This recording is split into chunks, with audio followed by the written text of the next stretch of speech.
paz, queridos. Todos tenham um bom dia. Que o Senhor possa abençoar a sua vida nessa manhã.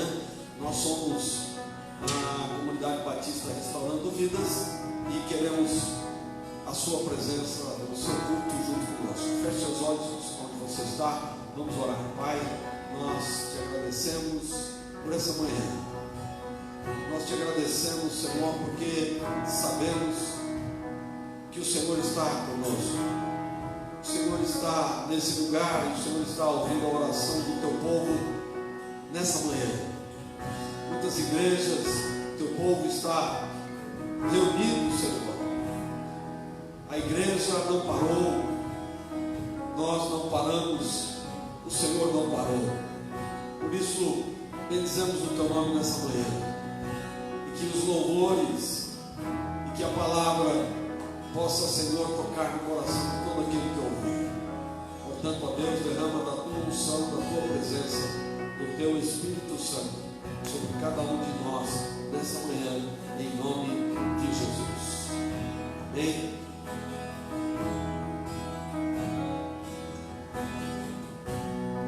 Confiamos em ti, Senhor. Sabemos que o Senhor está no controle de todas as coisas.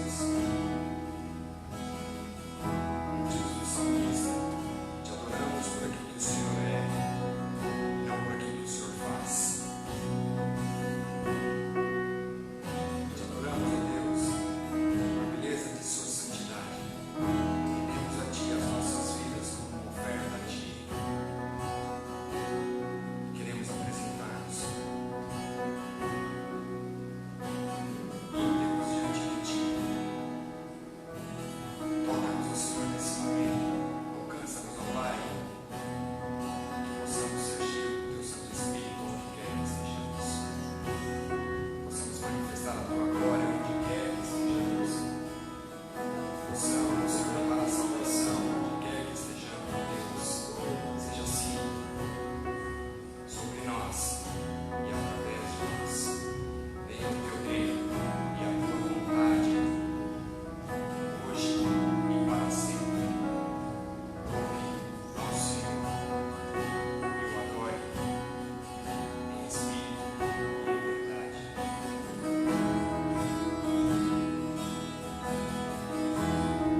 sempre presente na universidade.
profetizamos sobre essa nação. Aleluia. Os céus abertos sobre ela. Deus reinando sobre tudo. Deus é o nosso Senhor, Salvador, Rei. Agora nós nos prostramos diante da tua santidade. Agora nós o adoramos e exaltamos, porque Ele nos tirou de um lamaçal que nos encontrávamos no pecado. Nos recebeu como filho querido, mudou as nossas roupas, os nossos sapatos, mudou a nossa história, nos deu um novo dia, nos deu um novo tempo, nos deu a alegria de viver, nos deu a salvação, porque tudo isso aqui é passageiro, mas nos encontraremos com Ele, onde já não haverá mais sofrimento, onde já não haverá mais dor, e com Ele nos prostraremos continuamente declarando: Santo, Santo, Santo é o Senhor, digno de toda a honra e toda a glória. Será uma adoração contínua, não mais limitada a tempos, não mais limitada aos afazeres,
pensávamos que o seu sofrimento era castigo de Deus, castigo por sua culpa, mas ele foi ferido por causa da nossa rebeldia e esmagado por causa dos nossos pecados.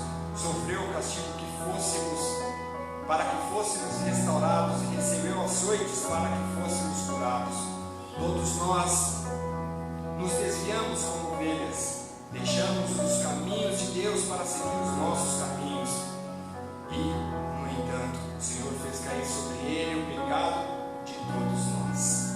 Ele foi oprimido e humilhado, mas não disse uma só palavra. Foi levado como cordeiro para o matadouro, como uma ovelha muda diante de seus tosquiadores, não abriu a sua boca. Condenado injustamente, foi levado embora. Ninguém se importou de ele morrer sem deixar descendentes, de sua vida ser cortada no meio do caminho, mas ele foi ferido mortalmente por causa da rebeldia do meu povo. Não havia cometido nenhuma injustiça e jamais havia enganado alguém. Ainda assim, foi sepultado como criminoso, colocado no túmulo de um homem rico. Fazia parte do plano do Senhor esmagá-lo e causar-lhe dor. Quando, porém, sua vida for entregue como oferta pelo pecado, ele terá muitos descendentes, terá vida longa, e o plano do Senhor prosperará em suas mãos. Quando ele vir tudo o que resultar de sua angústia, ficará satisfeito, e por causa de tudo que meu servo justo passou, ele fará que muitos sejam considerados justos, pois levou sobre si o pecado deles. Eu lhe darei a honra de um soldado vitorioso, pois ele se expôs à morte, foi contado entre os rebeldes, levou sobre si a culpa de muitos e intercedeu por todos os pecadores. Se hoje temos paz, foi o castigo que Jesus levou naquela cruz no meu lugar. Os meus pecados estavam vertidos ali, como eu costumo dizer, aqueles cravos nas mãos de Cristo, no pé de Cristo. Não eram deles, eram meus. Foram os meus pecados que levaram a mim. Aquela coroa era minha, e ele tomou como tirou de mim a cédula que me era contrária, ele tomou para ele e rasgou. A esse Deus a qual nós adoramos, porque ele nos livrou e nos livrará de todo mal. Feche seus olhos aí onde você está. Se você ainda hoje não agradeceu ao Senhor, esse é o momento de você olhar para aquilo que Ele passou, conforme nós acabamos de ler. Humanamente falando, nós não podemos se colocar nessa posição, não sentir aquilo que Deus realmente passou.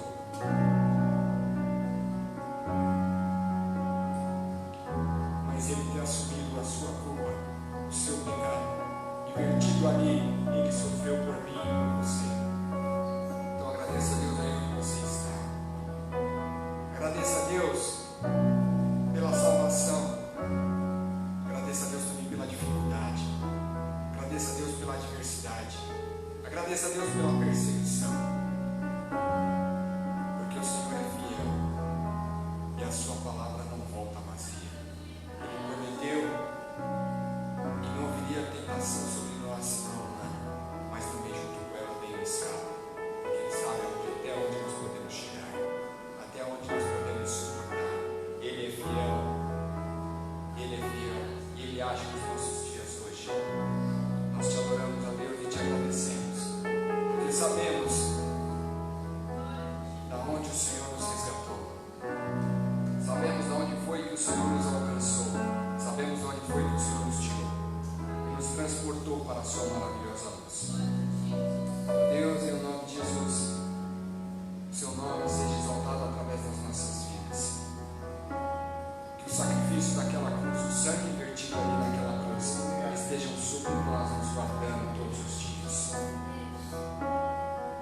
nos livrando do mal, nos protegendo, assim como foi o sangue do Cordeiro no Egito, sobre os umbrais, os batentes da porta. Seja assim o Senhor.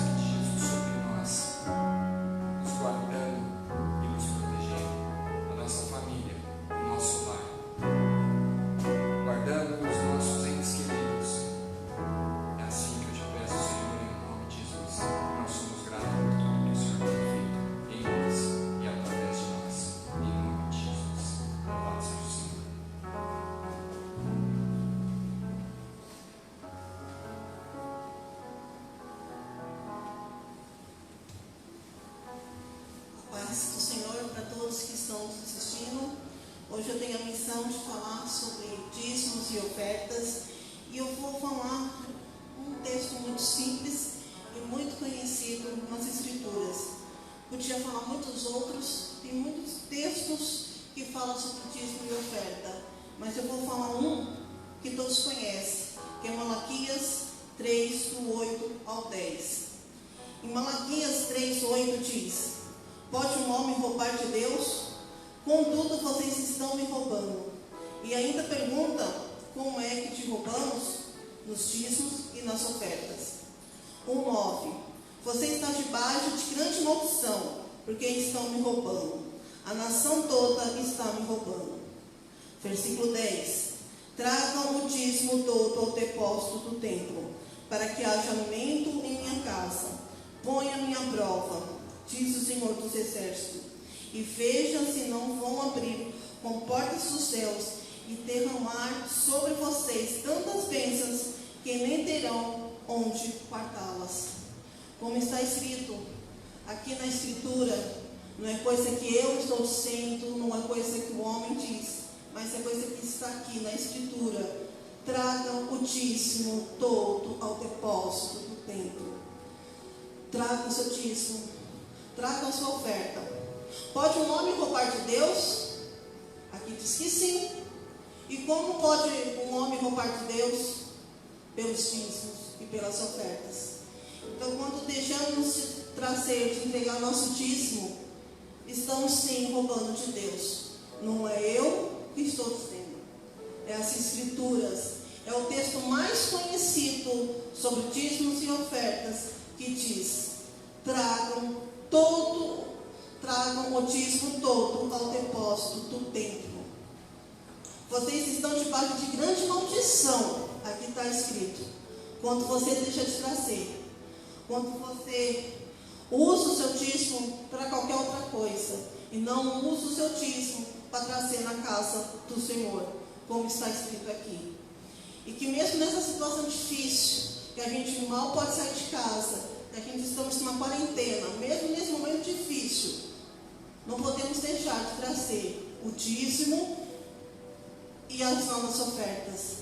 A gente faz por transferência, por depósito, mas a gente tem que estar aqui, como está a palavra, entregar o que não é nosso, entregar o dízimo, entregar nossas ofertas à casa do Senhor. E que esse momento tão difícil que a gente possa estar passando, por mais difícil que seja, a gente possa realmente ser fiel. Que a gente não deixe e não esqueça de entregar os nossos dízimos à casa do Senhor. Eu vou orar agora. Falei que ia ser breve. E quando depois que eu orar, o pessoal vai cantar mais um louvor. Aproveita esse louvor que vai tocar e faça a sua transferência. Aproveita, porque é um momento que todos aqui está trazendo à frente. Então aproveita o momento do louvor e faça a transferência. Transfira o seu dízimo. Traga a casa do Senhor, mesmo à distância. Traga a casa do Senhor o seu dízimo, a sua oferta. Seja fiel nos momentos difíceis, nos bons e nos difíceis. Seja fiel. Traga a casa do Senhor o que a palavra de Deus diz. Amém. Ó Pai maravilhoso, Pai querido, ó Pai dessa nação, essa nação que está tão ferida, que está passando por tantas dificuldades. Ó Pai, que mesmo nesses momentos difíceis, mesmo nesses momentos de dor e de perda, que nenhum mal, nenhuma doença, Pai, caia em cima dos seus filhos, das suas ovelhas, Pai. Ó Pai, olha pelas famílias, pelos nossos idosos, Pai.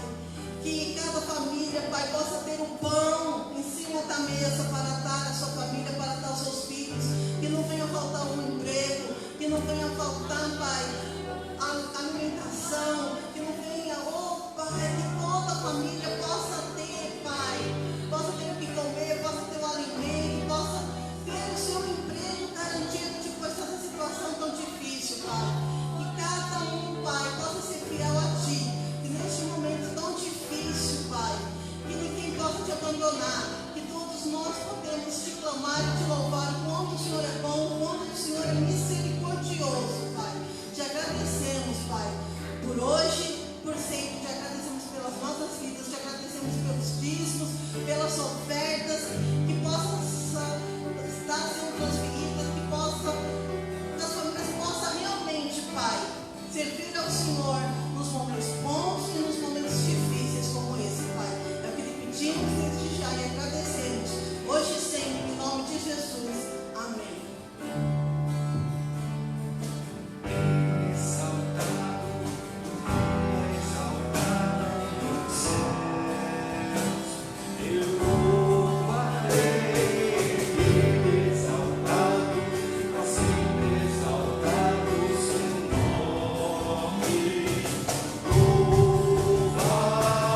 Glória a Deus, glória a Deus.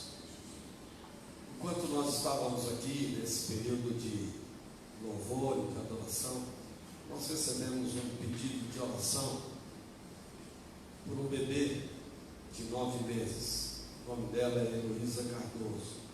A avó Camila é que pediu para estarmos orando. Então, junte-se a nós agora nesse momento, vamos orar por essa criança, para que Deus possa entrar com providência na vida dela. Pai, no nome de Jesus, nós entramos agora, Senhor, na tua presença e damos em primeiro lugar glórias e louvores ao teu nome.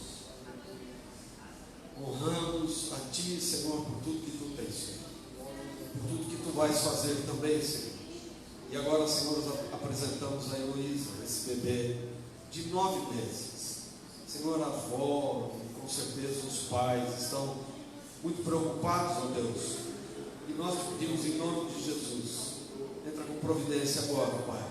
Traz saúde, traz restauração, traz graça, traz, Senhor, vida para a glória e louvor do teu nome. Desde já, Senhor, nós te agradecemos e louvamos o teu nome, em nome de Jesus. Amém, amém. Você que está nos assistindo, obrigado pela tua audiência.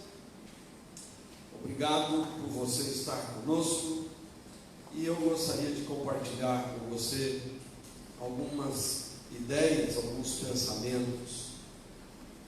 Você sabe qual é o efeito que a palavra de Deus produz na vida daquele que estuda, que segue a palavra de Deus? Então eu gostaria de compartilhar com você algumas ideias a respeito daquilo que a palavra de Deus produz na vida daqueles que leem, que estudam, que meditam na palavra de Deus. De vez em quando eu recebo perguntas a respeito do que é meditar, e eu vou falar então um pouquinho sobre isso hoje, nessa manhã, e peço que você então acompanhe comigo. Vá comigo para Hebreus capítulo 4, Hebreus capítulo 4, verso 12, e o verso 12 diz o seguinte: pois a palavra de Deus é viva e poderosa, é mais cortante que qualquer espada de 2 gumes, penetrando entre a alma e o espírito, entre as juntas e a medula, e trazendo à luz até os pensamentos e desejos mais íntimos. Agora o capítulo 12. Capítulo 12, no verso 11. Diz assim que eu achar aqui. A gente está acostumado com a tecnologia do data show. Nenhuma disciplina é agradável no momento em que ela é aplicada. Ao contrário, é dolorosa. Mas, mais tarde, porém, produz uma colheita de vida justa e de paz para os que assim são corrigidos. Então, queridos, eu creio que seja a experiência de todo aquele que, em algum momento da sua vida, começou a ler e a pensar nas Escrituras Sagradas. Então, todos aqueles que têm algum tipo de envolvimento com a Bíblia Sagrada, sabem por si mesmo o efeito que ela produz.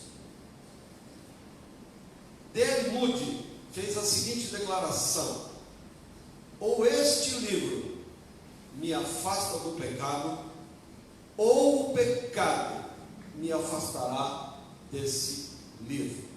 Portanto, quem deseja se aproximar de Deus, quem deseja conhecer a Deus, quem deseja experimentar um pouco do relacionamento de Deus, saber quem Deus é, o que ele pensa, como é que ele age, ele deve de ver nas Escrituras, e é as Escrituras que vão trazer esse entendimento para a pessoa que lê. Então é através da Escritura que a gente descobre o que Deus pensa, o que Deus quer, o que Deus faz, não é? E aí algumas coisas começam a mudar na vida daquele que se aproxima de Deus. Então a própria Bíblia, no capítulo 11, versículo 6 de Hebreus, diz que aquele que se aproxima de Deus deve crer que Ele existe e que é, ou recompensa aqueles que o buscam. Então, automaticamente, aquele que lê a palavra, que busca a palavra, que estuda a palavra, ele vai começar a perceber que Deus começa a agir nele, fazer nele algumas mudanças no seu modo de ser, de pensar, de agir. E isso acontece meio que automaticamente pelo simples fato da pessoa começar a ter intimidade com Deus, com a sua palavra, que é o que Deus deixou para que a gente possa saber. Então eu quero fazer algumas observações para você antes de nós continuarmos. Primeiro, Deus quer se fazer conhecido por aqueles que assim o desejarem. A Bíblia mesmo diz assim, que Ele não está longe, mesmo alguns achando que Ele esteja. Então, Deus não está escondido, Deus não está oculto, Deus não é difícil, não é uma pessoa difícil, um ser difícil, muito pelo contrário. Deus quer se fazer conhecido por aqueles que assim o desejarem. Segundo lugar, é necessário querer conhecer, não é? Então não é simplesmente um pequeno pensamento ou algo, não, você tem que querer conhecer. Se você quiser me conhecer, você tem que conviver comigo algum tempo, passar alguns dias comigo, perguntar para mim o que eu gosto. E se eu quiser conhecer você, eu vou ter que fazer a mesma coisa, eu vou ter que me aproximar de você, vou ter que perguntar para você o que você gosta, o que você gosta de fazer, o que você gosta de comer, o que você gosta de vestir. Assim é com Deus também. Então é necessário querer conhecer, querer se aproximar dele, não é? Ok? Então, terceiro, esteja pronto para ser confrontado. Essa é uma coisa que muita gente, quando pensa em conhecer a Deus, ele até deseja, mas quando ele começa a ser confrontado na sua índole, nos seus pensamentos, nos seus desejos, e por que não, nos seus pecados, ele fica receoso e se afasta, porque ele não quer ser confrontado. Quarto, as Escrituras, quando você começa a ler e a estudar as Escrituras, você começa a ver claramente o seu estado espiritual. Esse é um segundo motivo porque muita gente começa, mas logo depois desiste. Então, a Bíblia começa a mostrar o verdadeiro estado espiritual daquele que está lendo. E aí, outra coisa, quando eu começo a estudar a Bíblia, eu começo a ver o tamanho das minhas injustiças e dos meus pecados. A maioria, muita gente acha que não é pecador, mas a Bíblia declara isso em Romanos, que todos pecaram, e porque todos pecaram, estão separados da glória e da graça de Deus. Então, quais são os efeitos práticos e imediatos que a Bíblia produz naqueles que buscarem nela de todo o coração e desejarem de todo o coração a transformação que Deus idealizou para mim e para você?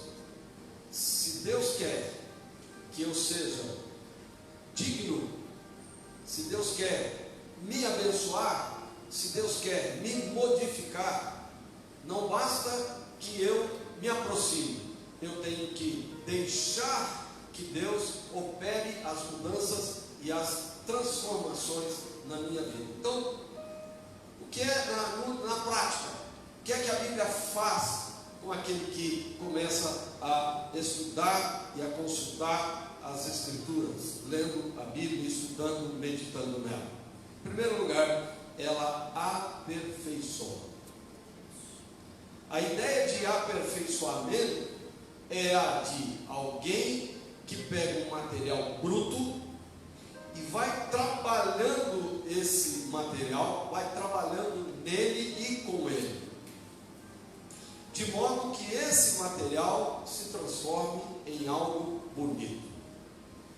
Então, por exemplo, vou dar um exemplo aqui bem fácil. Vamos lá, um copo de vidro. Antes dele ser vidro, ele é o quê? Ele é uma areia, não é? É uma areia, claro que uma areia passa por um processo, passa por um processo para se tornar viável, não é? Então, ela não é uma areia igual qualquer que você pega, ela tem que ser trabalhada, tem que ser tratada, tem que ser purificada, etc. Depois, ela vai para um forno, onde ela vai ser aquecida numa temperatura muito alta e vai derreter, vai virar líquido. E depois de fazer isso, ela vai para um molde.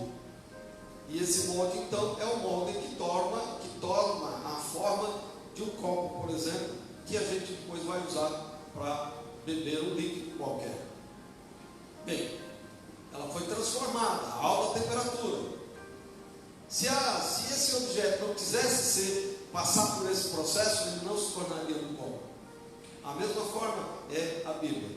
Então, você pega um material bruto, trabalha com ele, e esse material então vai se transformar no longo do tempo em algo bonito, algo que possa ser usado, algo que possa ser adequado para um determinado uso. Então, Deus quer nos usar em diversas áreas, em diversos caminhos, em diversos campos. Porém, Ele precisa trabalhar comigo, vai me aperfeiçoar para que eu possa estar dentro do propósito que Ele tem para mim, para que eu possa executar aquilo que Deus quer que eu venha a ser. Então, a palavra de Deus produz esse efeito em nós, nos dá crescimento, vai nos transformando para que nós sejamos parecidos com Cristo. Essa é uma declaração do apóstolo Paulo, até que todos sejamos não apenas irmãos, mas sejamos parecidos com Cristo. Isso mostra claramente, né, que antes de sermos o que Deus quer que sejamos, nós precisamos ser moldados na nossa vida, precisamos ter os nossos pecados extirpados de nós, os nossos pecados perdoados, nossos pensamentos têm que ser corrigidos. Então, automaticamente nessa área toda vai mexer com nossas emoções e vai nos moldando gradativamente, diariamente, de forma que a nossa vida passe a glorificar a Deus. Então, a princípio, nenhum de nós está no ponto que Deus quer. Nenhum de nós automaticamente glorificamos a Deus. É a ação de Deus em nós, produzida principalmente pelas Escrituras, é que vão nos transformar e vão nos fazer de modo que sejamos instrumentos para a glória de Deus. A segunda coisa, então, ela está inserida dentro desse processo inicial, que é o limpar, é a limpeza. Qualquer ambiente que estejamos, nós estamos passando por uma crise muito grande de saúde. E o que é que mais se fala? A limpeza. Você precisa higienizar as mãos, você precisa cuidar aonde você põe a sua mão, você precisa higienizar as maçanetas, você precisa, antes de entrar dentro de casa, tirar seu sapato, chega lá, pega a tua roupa, põe em algum lugar, essa roupa precisa ser lavada, precisa ser colocada no sol para secar, ou no outro processo de secagem, mas ela precisa estar limpa. Então, toda vez que nós olhamos para o ambiente, é necessário que o ambiente esteja limpo. Limpeza é fundamental, ainda mais nesses dias de hoje. Se a limpeza de ambientes é fundamental, quanto mais a limpeza do nosso interior. Nosso interior também precisa ser limpo. Jesus afirmou, olha só o que Jesus afirmou lá em Mateus capítulo 5, versículo 19 e 20, a primeira parte do versículo 20. É do coração do homem que brota. O que é que brota do coração do homem? Mentiras, injúrias, difamações, calúnias, homicídios, adultérios, maus pensamentos. Tudo isso produz do interior do homem. E é justamente esse interior que precisa ser modificado.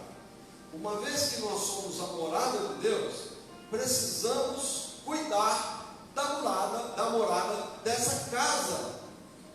Precisamos cuidar da limpeza dessa casa, a limpeza espiritual. Através da leitura das Escrituras, da leitura constante, insistente das Escrituras, a nossa mente vai sendo renovada e transformada pela sua própria renovação. Isso é o que diz o apóstolo Paulo em Romanos capítulo 12, versículo 2. Renovai a vossa mente. Deixa eu dar uma lida lá, para não ficar apenas na minha fala. Romanos capítulo 12. Eu não tenho. A gente fica muito dependente da tecnologia, né, irmãos? E aí quando a gente Romanos capítulo 12, versículo 2, diz assim: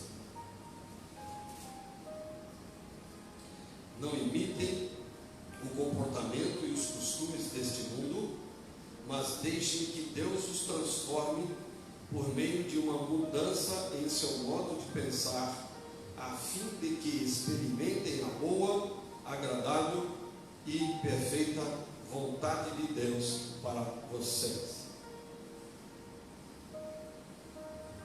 Então, enquanto vamos meditando na palavra de Deus, vamos lendo as Escrituras, vamos nos envolvendo com as ideias de Deus, o pensamento de Deus, o que é que Deus quer para nós, então ele vai produzindo, primeiro, o aperfeiçoamento, depois vai nos limpando, em terceiro lugar, ele vai nos santificando.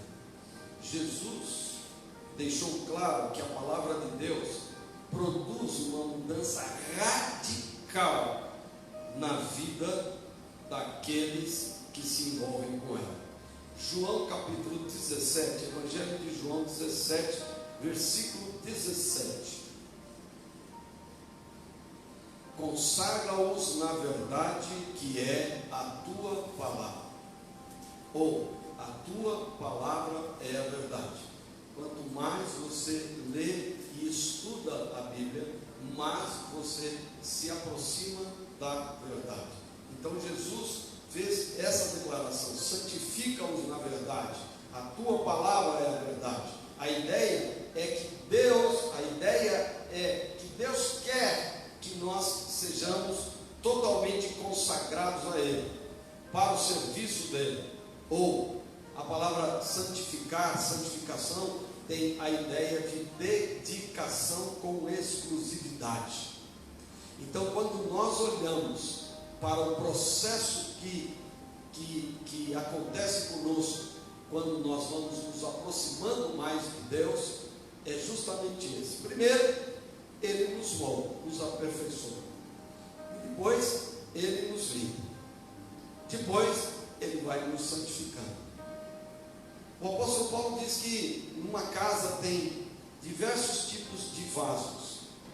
Vasos de madeira, vasos de metal, vasos de ouro, vasos de prata. E assim é o que nós somos também. Então, nós precisamos ir nos tornando prontos e adequados para o serviço dele. Outra coisa, a palavra de Deus produz libertação, ou liberta. O sentido de de tornar o indivíduo livre. Jesus questionou muito, porque os judeus, quando encontravam com Jesus, acabavam discutindo com ele alguns assuntos, e os judeus se achavam livres, né? Se achavam livres. Mas o que a gente percebe é que muita gente não está livre. Ele está preso em alguma coisa. Ele está preso num pensamento, ele está preso numa ideologia, ele está preso num tipo de culto, ele está preso num tipo de vício ou num tipo de alguma outra situação. Então, a ideia de libertar é a ideia de tornar o indivíduo verdadeiramente livre. Então, aqui é livre do medo, livre do pecado, pois Deus nos capacita por sua palavra. E Jesus, ele fez uma declaração assim: se o Filho vos libertar, verdadeiramente sereis livres. Ou seja, não há verdadeira liberdade ou verdadeira libertação fora de Deus, fora de Cristo. Então, quando nós nos aproximamos de Deus, nós recebemos a Cristo Jesus como nosso único e suficiente Salvador. Então, a liberdade produzida em nós pelo Espírito Santo vai nos dando a capacidade de sermos verdadeiramente livres. Porque é o seguinte, então, nossa tendência natural é termos medo. Então, por exemplo, o pessoal está com medo dessa crise. O pessoal está com medo de um vírus pequenininho, que ele só pode ser visto dentro de microscópios potentíssimos, não é? Na verdade, ele é medido em nanômetro, tá? Então, quando Cristo fala verdadeiramente sereis livres, ele está falando assim: livres dos sentimentos negativos, livres das tendências egoístas, livres de pensamentos inadequados, enfim, livres de uma escravidão sem fim. A própria palavra de Deus diz que se você se sujeitar a alguém, ou alguma coisa, ou uma filosofia, ou um pensamento, você se torna escravo dessa filosofia, dessa pessoa, ou desse pensamento. Afinal, as Escrituras que nos levam plenamente à liberdade. Então, novamente, se o Filho vos libertar, verdadeiramente sereis livres. Além dessas coisas produzidas pelas Escrituras, quando nós nos aprofundamos no estudo e no conhecimento das Escrituras, porque essa é uma recomendação das Escrituras, lá em Oséias capítulo 6, versículo 3, diz assim: conheçamos e prossigamos em conhecer ao Senhor. Então, quanto mais nos aproximamos, mais conhecemos. Quanto mais nos aproximamos e mais conhecemos, mais amamos. Quanto mais conhecemos, nos aproximamos e amamos, mais nos identificamos e cada vez mais passamos a viver uma vida que glorifica a Deus. Quando essas coisas começam a se tornar realidade na nossa vida, outras coisas também começam a se manifestar. Então, vou dar uma dica de algumas coisas que começam a se manifestar em nós toda vez que nós nos aproximamos de Deus, nos achegamos a Ele. Na verdade, a Bíblia diz assim: achegai-vos a Deus e Ele se achegará a vós. Então, você quer que Deus se aproxime de você? Aproxime-se dEle. Vá para Ele. Diga que o ama. Diga que você o quer. Que você o quer próximo de ti. E Ele vai agir, vai começar a agir, vai se aproximar, vai começar a abrir os teus olhos para você começar a ver e a entender as coisas espirituais. Bom, então, quais são as coisas que vão se manifestando nas nossas vidas? Bom, vamos lá. Nós começamos a falar e a viver a palavra de Deus, e a palavra de Deus começa a ser natural na nossa vida. Nós começamos a pensar nós começamos a meditar, nós começamos a lembrar dos textos, e esses textos começam a fazer parte da nossa vida.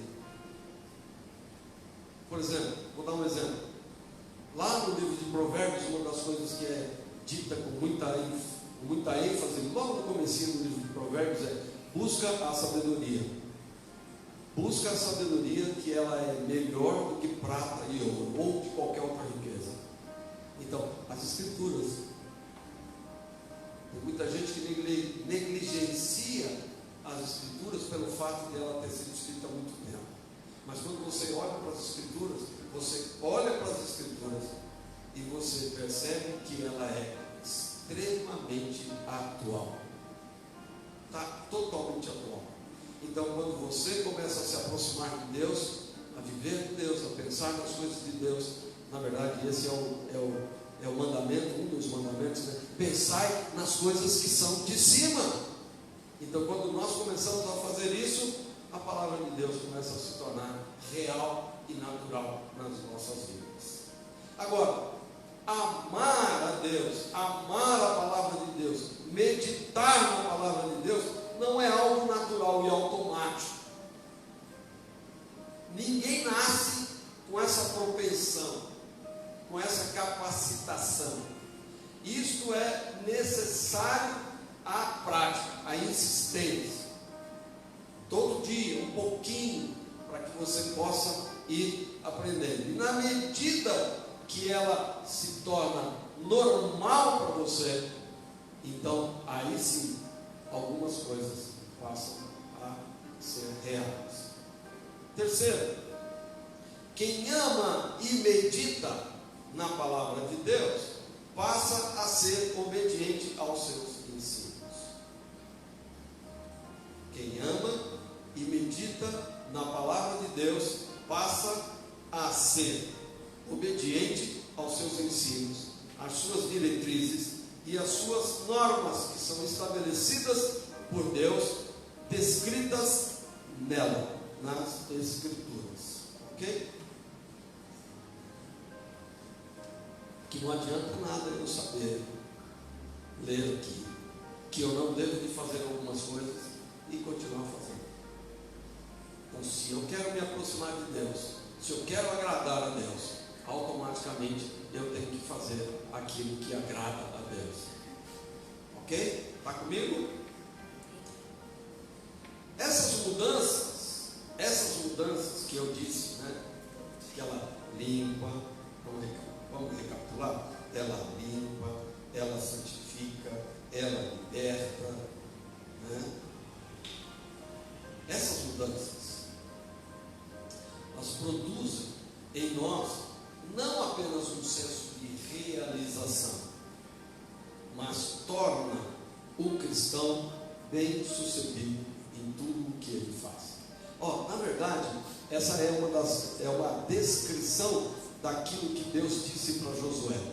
Deus disse: medita nessa lei todo dia, para que te vá bem e para que você progrida em tudo aquilo que você faz. Josué capítulo 1, versículos 7 e 8. Voltando lá para Hebreus capítulo 12.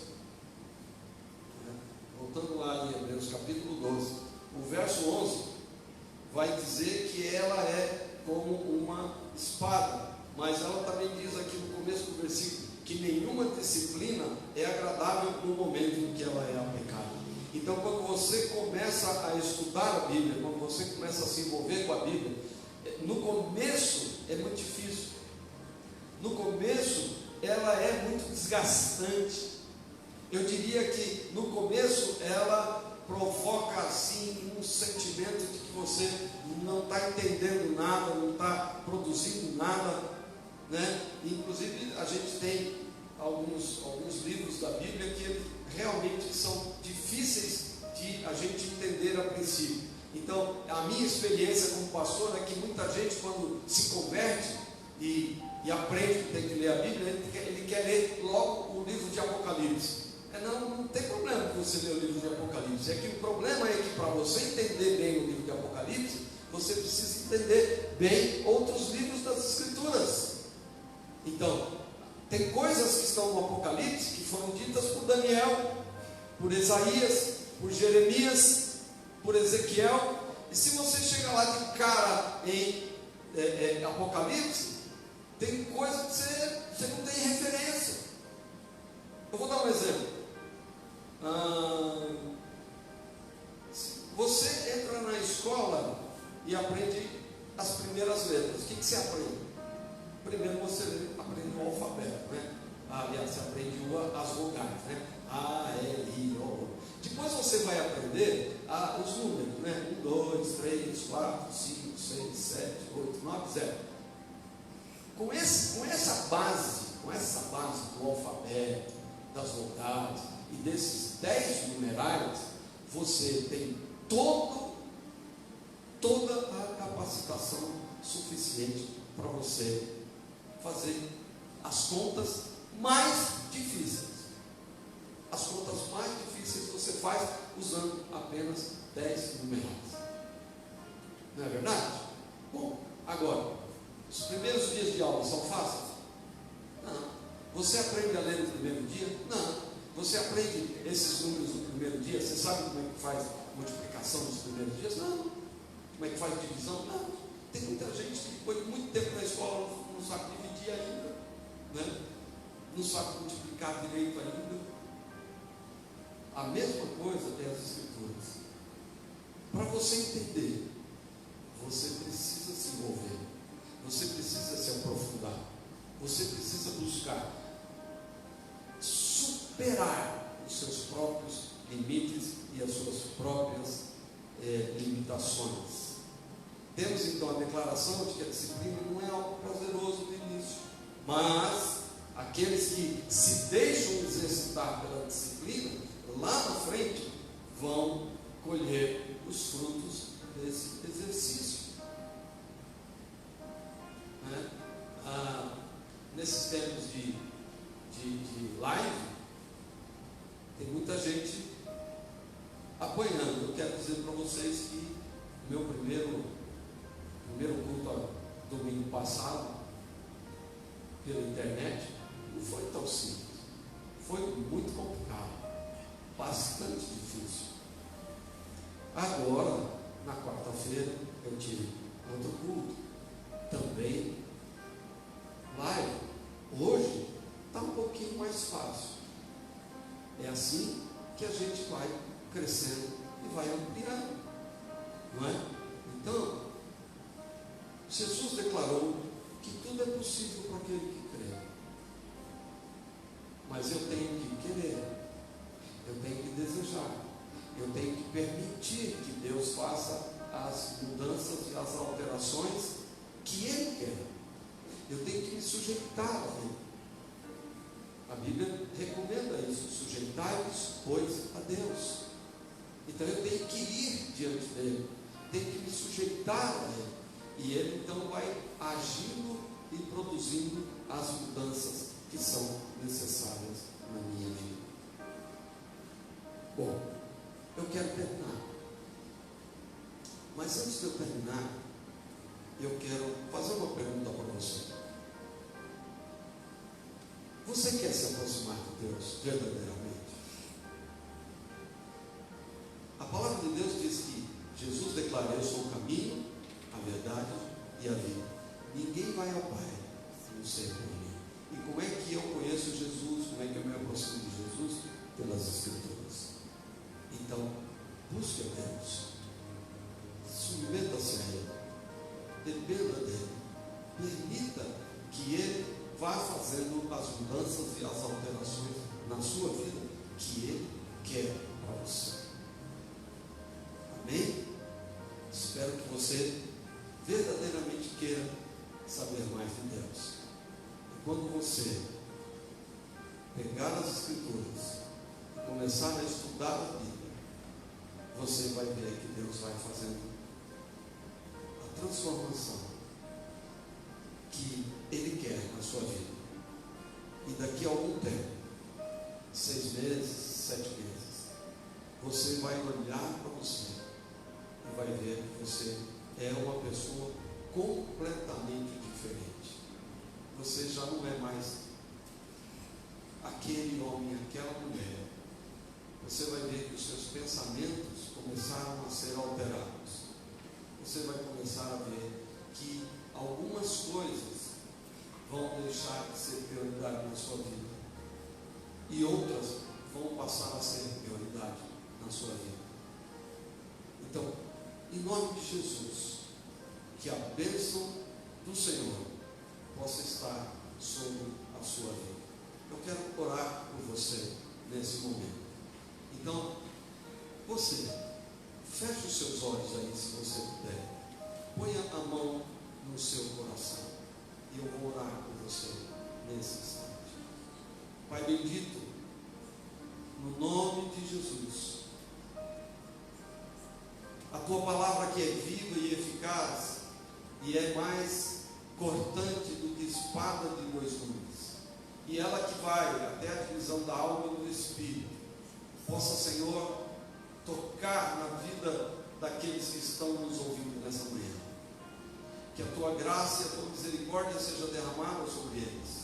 Senhor, coloca no coração deles, coloca, Senhor, no nosso coração o desejo de nos aproximarmos mais de Ti, de querermos mais de Ti, de querermos, ó Deus, sermos melhores, se nos aproximarmos mais de Ti, sermos mais semelhantes a Ti, para que a Tua graça, Senhor, possa agir em nós e nós virmos a ser homens e mulheres completamente mudados, transformados, de modo que possamos, Senhor, alterar os princípios e os valores, primeiramente os princípios e os valores que nos norteiam, e depois, Senhor, princípios e valores que são comuns, Senhor, na sociedade onde nós vivemos. Também, ó Deus, que nós possamos nos achegar a Ti, e assim podermos, ó Deus, perceber que Tu tens se achegado a nós, que tem nos abençoado, que tem nos capacitado. Te peço, Pai, em nome de Jesus, que Tu possas ouvir, que Tu possas agir e assistir às necessidades de cada um desses irmãos e irmãs, desses amigos e amigas que estão, Senhor, nesta manhã nos acompanhando aqui. Pai, nós louvamos e bendizemos o Teu nome, em nome de Jesus.